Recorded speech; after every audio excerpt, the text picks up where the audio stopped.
திருவண்ணாமலை மாவட்டத்தில் பல்வேறு திட்டங்களை தொடங்கி வைத்த முதலமைச்சர் மு.க.ஸ்டாலின் முன்னாள் முதலமைச்சர் கலைஞரின் சிலைகளை திறந்து வைத்தார். செய்யாறு பகுதியில் கலைஞரின் 10 அடி உயர வெண்கல சிலை அமைக்கப்பட்டிருந்தது. அதன் திறப்பு விழாவுக்கு சென்ற முதலமைச்சருக்கு அப்பகுதி மக்கள் ஒன்று திரண்டு உற்சாக வரவேற்பு அளித்தனர். தொடர்ந்து கலைஞரின் சிலையை திறந்து வைத்து அவரது திருவுருவப் படத்திற்கு மலர் தூவி மரியாதை செலுத்தினார்.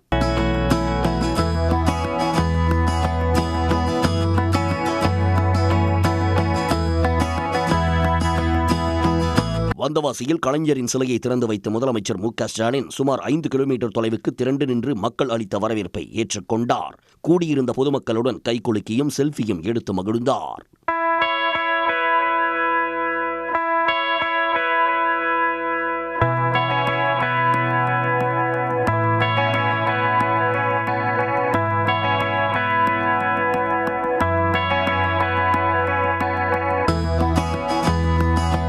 கலசப்பாக்கம் பகுதியில் கலைஞரின் 10 அடி உயர சிலையை திறந்து வைத்து சாலையில் நடந்து சென்று திரண்டிருந்த மக்களின் வரவேற்பை ஏற்று மகிழ்ந்தார்.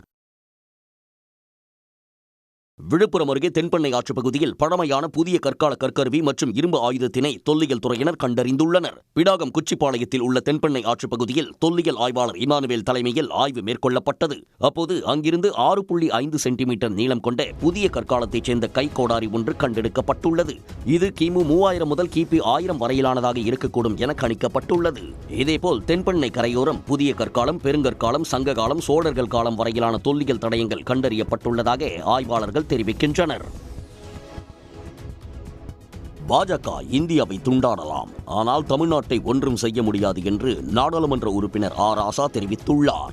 சென்னை மாதவரத்தில் துணை முதலமைச்சர் உதயநிதி ஸ்டாலினின் பிறந்த நாளை முன்னிட்டு மாதந்தோறும் 200 மூத்த குடிமக்களுக்கு நலத்திட்ட உதவி வழங்கும் நிகழ்ச்சி நடைபெற்றது. எம்எல்ஏ மாதவரம் சுதர்சனம் உள்ளிட்டோர் பங்கேற்ற நிகழ்ச்சியில் ராசா நலத்திட்ட உதவிகளை வழங்கினார். பின்னர் பேசிய அவர் 10,000 கோடி ரூபாய் கொடுத்தாலும் தமிழ்நாட்டில் இந்தியை திணிக்க முடியாது என்று கூறினார். இந்துக்களை பிரித்து நீ அரசியல் செய்வதை நான் விரும்ப மாட்டேன்.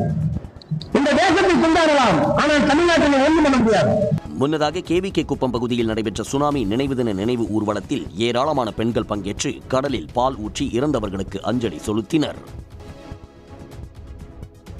திருப்பத்தூர் மாவட்டம் சுந்தரம்பள்ளியில் ஆதவன் என்பவருக்கு சொந்தமான இடத்தில் பழங்கால தங்க நாணயங்கள் கண்டெடுக்கப்பட்டது தொடர்பாக தாமதமாக அதிகாரிகளிடம் தெரிவித்த நிலத்தின் உரிமையாளர் மீது வழக்கு செய்யப்பட்டது. விவசாய நிலத்தை சமன் செய்யும் பணியின் போது குடுவையில் சிறிய தங்க நாணயங்கள் கிடைத்துள்ளது.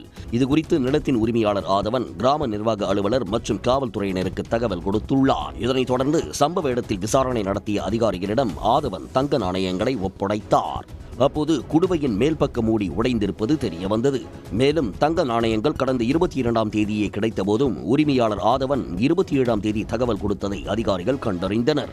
இதனால் சந்தேகமடைந்த வருவாய்த்துறையினர் காவல் நிலையத்தில் ஆதவன் மீது புகார் அளித்தனர். மகாத்மா காந்தி தேசிய ஊரக வேலைவாய்ப்பு திட்டத்தை மாற்றியது ஏழை மக்கள் மீது தொடுக்கப்பட்ட பேரழிவு தாக்குதல் என மக்களவை எதிர்க்கட்சித் தலைவர் ராகுல் காந்தி காட்டமாக தெரிவித்துள்ளார்.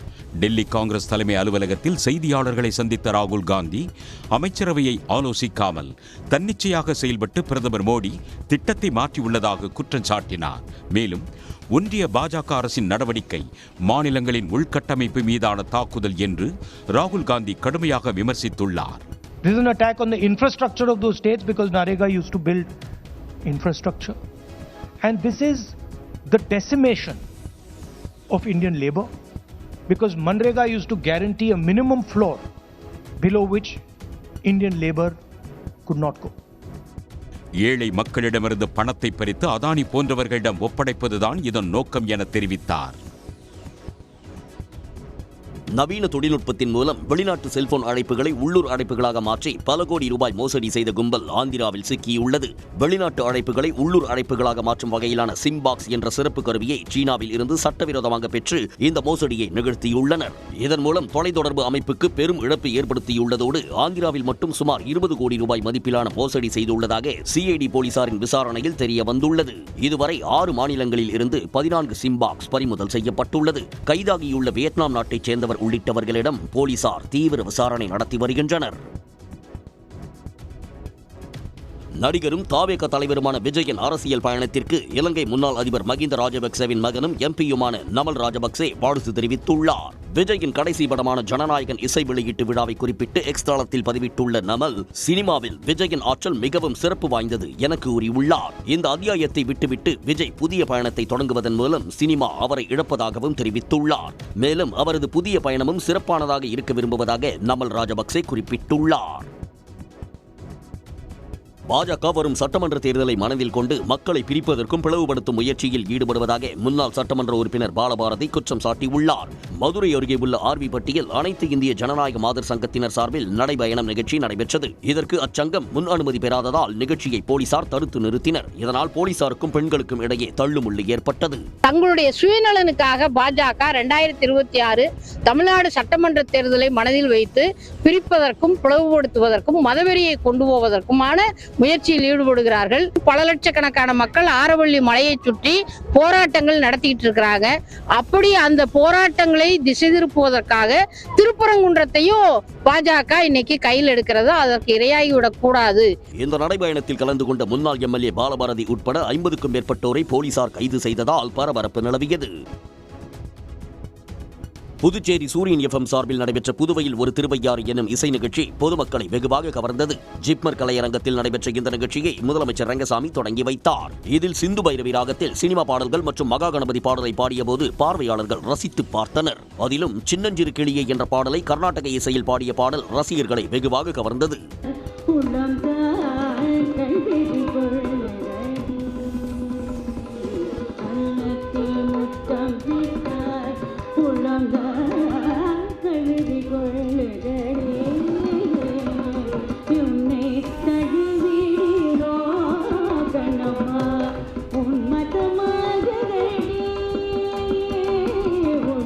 இதெல்லாம் நாங்கள் திருவையாறில் போய் தான் என்ஜாய் பண்ணணும்னு நினச்சிருந்தோம். இப்போ எங்கள் ஊருக்கே இதை கொண்டு வந்து எங்களை சந்தோஷப்படுத்துனதில் ரொம்ப ரொம்ப தேங்க்ஸ். இதுக்கு இந்த டைம் எக்ஸ்டெண்ட் பண்ணி இன்னும் நல்லா நிறைய வருஷம் இந்த ப்ரோக்ராம் நடந்ததுன்னா ரொம்ப நல்லாயிருக்கும். எனக்கு ரொம்ப சந்தோஷமாக இருக்குது. இந்த கச்சேரியை அட்டன் பண்ணுறதுல டைம் போனதே தெரியல. ரொம்ப ஃபாஸ்ட்டாக போயிடுத்து. ஆரம்பித்த மாதிரி இருந்தது. உடனே கடகடகடன் மேம் நிறைய பாடல்களை பாடி அசத்திட்டாங்க. இதனைத் தொடர்ந்து செல்வி ராஜீவி வாய்ப்பாட்டு நிகழ்ச்சியில் ஏராளமான மக்கள் கலந்து கொண்டனர். 19 வயதுக்கு உட்பட்டோருக்கான உலகக்கோப்பை கிரிக்கெட் தொடருக்கு இந்திய அணி அறிவிக்கப்பட்டுள்ளது. இப்போட்டிகள் ஜனவரி 15 முதல் பிப்ரவரி 6ஆம் தேதி வரை ஜிம்பாப்வே மற்றும் நமீபியாவில் நடைபெறுகிறது. இந்த நிலையில் ஆயுஷ் மாத்ரே தலைமையிலான இந்திய அணியில் வைபவ் சூரியவன்ஷி உள்பட 15 வீரர்கள் இடம்பெற்றுள்ளனர். இளையோர் ஆசிய கோப்பையில் சிறப்பாக விளையாடிய விகான் மல்ஹோத்ரா, ஆருண் ஜார்ஜ், அபிக்யான், ஹெனில் பட்டேல் உள்ளிட்டோருக்கும் வாய்ப்பளிக்கப்பட்டுள்ளது. இந்தியா தனது முதல் ஆட்டத்தில் வரும் 15ஆம் தேதியன்று அமெரிக்காவை எதிர்கொள்கிறது. கீழடி அருங்காட்சியகத்துக்கு தூத்துக்குடி நாடாளுமன்ற உறுப்பினர் கனிமொழி தனது தொகுதியில் உள்ள மாதிரி பள்ளியில் இருந்து சுமார் 200க்கும் மேற்பட்ட மாணவர்களை அழைத்துச் சென்று அருங்காட்சியகத்தை பார்வையிட செய்தார். இந்த நிகழ்வில் அமைச்சர் தங்கம் தென்னரசு, மானாமதுரை சட்டமன்ற உறுப்பினர் தமிழரசி ஆகியோர் உடன் இருந்தனர். பின்னர் செய்தியாளர் சந்திப்பில் பேசிய நாடாளுமன்ற உறுப்பினர் கனிமொழி, தூத்துக்குடியில் உள்ள மாதிரி பள்ளி மாணவ மாணவியர்கள் கீழடி அருங்காட்சியகத்தை பார்வையிட வேண்டும் என்று கோரிக்கை வைத்திருந்தனர். அந்த கோரிக்கையை நிறைவேற்றும் வகையில் இன்று அவர்களை அழைத்து வந்து அருங்காட்சியகத்தை பார்வையிட வைத்துள்ளோம் என்றார். ஆயிரக்கணக்கான ஆண்டுகளுக்கு முன்னால் எழுத்து வடிவம் இருந்திருக்கக்கூடிய ஒரு மொழி, ஒரு பாரம்பரியத்திலிருந்து நாம் வந்திருக்கிறோம் என்பதை நம்முடைய பிள்ளைகள் புரிந்து கொள்ளக்கூடிய ஒரு வாய்ப்பை இந்த அருங்காட்சியகம் உருவாக்கி தந்திருக்கிறது. 100 நாள் வேலைவாய்ப்பு திட்டத்தில் ஒன்றிய அரசு செய்துள்ள மாற்றங்கள் மற்றும் பெயர் மாற்றம் குறித்த கேள்விக்கு பதிலளித்த கனிமொழி, திட்டத்தை முடக்க ஒன்றிய அரசு முதல் கட்டமாக மாற்றங்கள் செய்துள்ளது என விமர்சித்தார். நாம் தமிழர் ஒருங்கிணைப்பாளர் சீமான், தாவேகா தலைவர் விஜய் ஆகியோர் வலிமை பெறுவது RSS பாஜகவுக்கு வலிமை சேர்ப்பதாக அமையும் என்று விசிக தலைவர் திருமாவளவன் கூறியுள்ளார். பெரம்பலூர் மாவட்டம் வேப்பந்தட்டை அருகே அன்னமங்கலம் கிராமத்தில் அம்பேத்கர் படிப்பகம், விசுவக்குடி மற்றும் வெங்கலம் கிராமத்தில் அம்பேத்கரின் திருவுருவச் சிலைகளை அவர் திறந்து வைத்தார். பின்னர் செய்தியாளர்களிடம் பேசிய திருமாவளவன், பாஜகவை ஆதரித்தால் தமிழ்நாட்டில் கிறிஸ்தவர்கள், இஸ்லாமியர்களுக்கு அச்சுறுத்தல் வரும் என்று எச்சரித்துள்ளார்.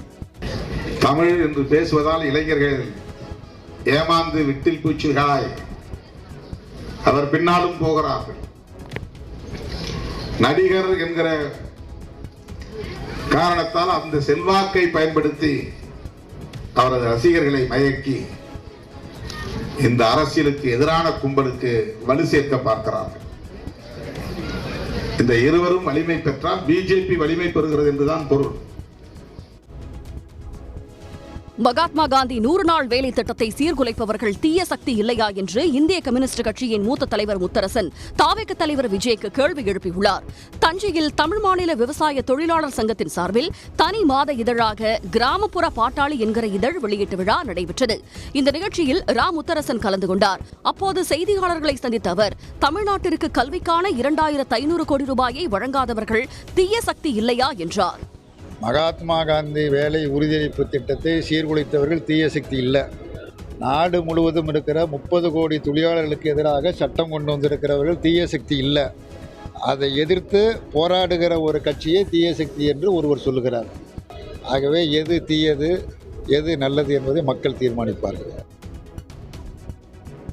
ஹிட்லர் போல சர்வாதிகார ஆட்சியை இந்தியா கொண்டுவர RSS அமைப்பும் பாஜகவும் முயற்சி செய்து வருவதாக திராவிடர் கழக தலைவர் கி வீரமணி குற்றம் சாட்டினார். சென்னை பெரியார் திடலில் பெரியார் களம் சார்பில் சட்ட விழிப்புணர்வு பயிலரங்கம் நடைபெற்றது. இதில் பங்கேற்று உரையாற்றிய கி வீரமணி, ஒன்றிய அரசிடம் முழு உரிமையை கேட்கவில்லை, அரசியல் சாசனத்தில் உள்ள மாநிலத்திற்கான உரிமையை பறிக்காமல் இருக்கும் உரிமையை வழங்கினாலே போதும் என்றுதான் தமிழ்நாடு கேட்கிறது என்றார். ஹிட்லர் முதல்ல ஜனநாயகப்படி தேர்ந்தெடுக்கப்பட்டு பிறகு சர்வாதிகாரியானவர். இன்னைக்கு அதே நிலையை தான் இன்னைக்கு உருவாக்குவதற்கு இங்கே RSS, மோடி அரசு, பாஜக அரசு இங்கே செய்து கொண்டிருக்கிறது.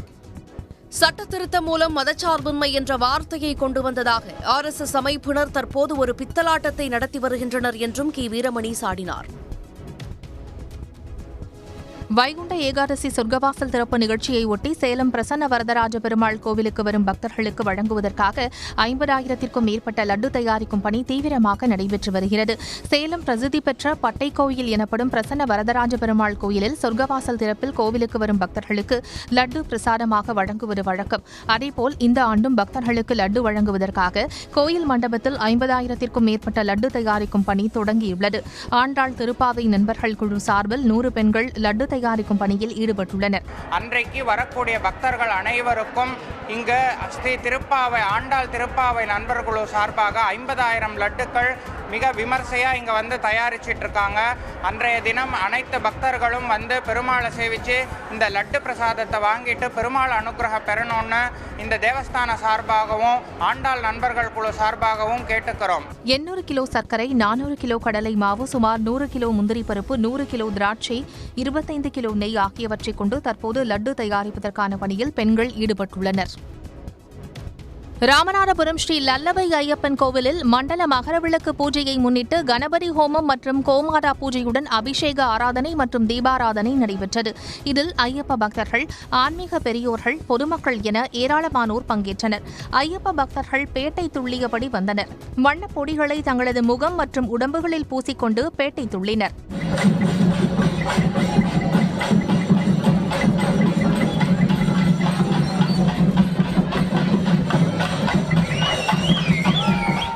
பல்லக்கில் ஐயப்பனை பக்தர்கள் சுமந்து வந்து கோயிலை அடைந்தனர். பின்னர் ஐயப்பனுக்கு 32 வகையான அபிஷேகங்கள் நடைபெற்றன. எல்லை தாண்டி மீன்பிடித்ததாக கூறி மண்டபம் பகுதியைச் சேர்ந்த 3 மீனவர்களை இலங்கை கடற்படை சிறைபிடித்து சென்றுள்ளது. கடற்கு மீன்பிடிக்க செல்லும் மீனவர்களை எல்லை தாண்டி மீன்பிடிப்பதாக கூறி இலங்கை கடற்படை கைது செய்து வருகிறது. இலங்கை கடற்படை அட்டூழியத்தால் மீனவர்களின் வாழ்வாதாரம் பாதிக்கப்பட்டு இன்னல்களுக்கு ஆளாகி வருகின்றனர். இந்த விவகாரத்தில் நிரந்தர தீர்வு காண மீனவர் குடும்பத்தினர் ஒன்றிய, மாநில அரசுகளுக்கு கோரிக்கை விடுத்து வருகின்றனர். இந்த நிலையில் கச்சத்தீவு மற்றும் நெடுந்தீவு இடையே ராமநாதபுரம் மாவட்டம் மண்டபத்தை சேர்ந்த மீனவர்கள் மீன்பிடித்துக் கொண்டிருந்தனர். அப்போது அங்கு வந்த இலங்கை கடற்படையினர் எல்லை தாண்டியதாக கூறி 3 மீனவர்களை சிறைபிடித்தனர். மீனவர்களின் ஒரு விசைப்படகையும் பறிமுதல் செய்தனர். கைது செய்யப்பட்ட 3 மீனவர்களை நெடுந்தீவு கடற்படை முகாமுக்கு அழைத்துச் சென்று விசாரணை மேற்கொண்டு வருகின்றனர். புதிதாக உருவாக்கப்பட்ட 4 மாநகராட்சிகள் மற்றும் 10 நகராட்சிகளில் கவுன்சிலர்களின் எண்ணிக்கையை நிர்ணயம் செய்து தமிழ்நாடு அரசு அரசிதழ் வெளியிட்டுள்ளது. இதன்படி புதிதாக உருவாக்கப்பட்ட திருவண்ணாமலை, நாமக்கல், புதுக்கோட்டை, காரைக்குடி ஆகிய 4 மாநகராட்சிகளில் தலா 48 கவுன்சிலர்கள் இடம்பெறுவார்கள் என்று தெரிவிக்கப்பட்டுள்ளது. அதுபோல் மாமல்லபுரம், ஸ்ரீபெரும்புதூர், திருவையாறு, போலூர், செங்கம் உள்ளிட்ட 10 நகராட்சிகளில் தலா 22 கவுன்சிலர்கள் இருப்பார்கள் என்று தெரிவிக்கப்பட்டுள்ளது. வைகுண்ட ஏகாதசியை முன்னிட்டு திருப்பதி ஏழுமலையான் கோவிலில் வருகின்ற 30ஆம் தேதி முதல் ஜனவரி 1ஆம் தேதி வரை இலவச தரிசனம் செய்ய முன்பதிவு செய்திருந்தால் மட்டுமே அனுமதிக்கப்படுவார்கள் என்று தேவஸ்தானம் அறிவித்துள்ளது. கடந்த ஆண்டு இதே வைகுண்ட ஏகாதசிக்கு தரிசன டோக்கன்கள் வாங்க ஏற்பட்ட தள்ளுமுள்ளவில் சிக்கி 6 பக்தர்கள் உயிரிழந்தனர்.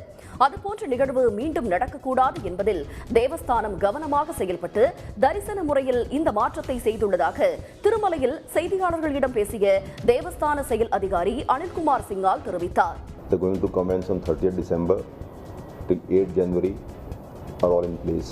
As the devotees are already aware, the TTD board had taken a decision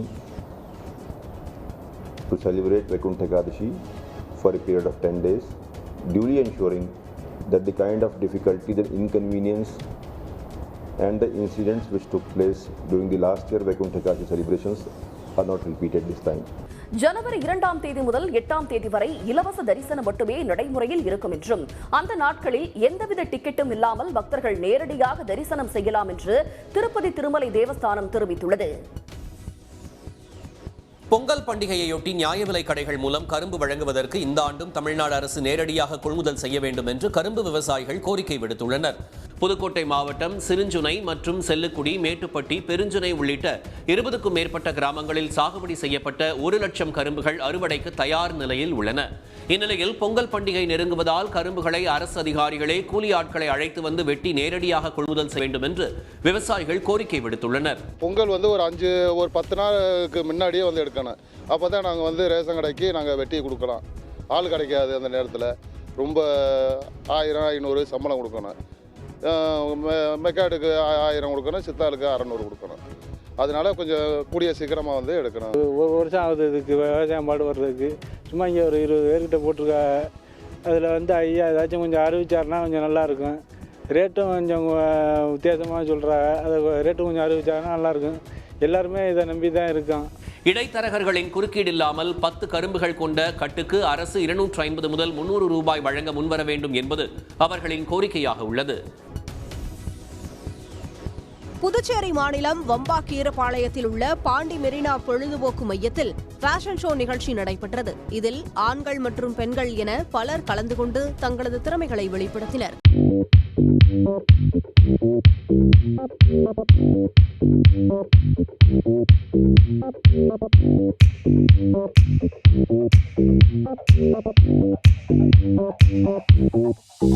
ஒளிபரப்பப்பட்ட பாடலுக்கு ஏற்றவாறு அவர்கள் ஒய்யாரமாக நடந்து வந்தது பார்வையாளர்களை வெகுவாக கவர்ந்தது.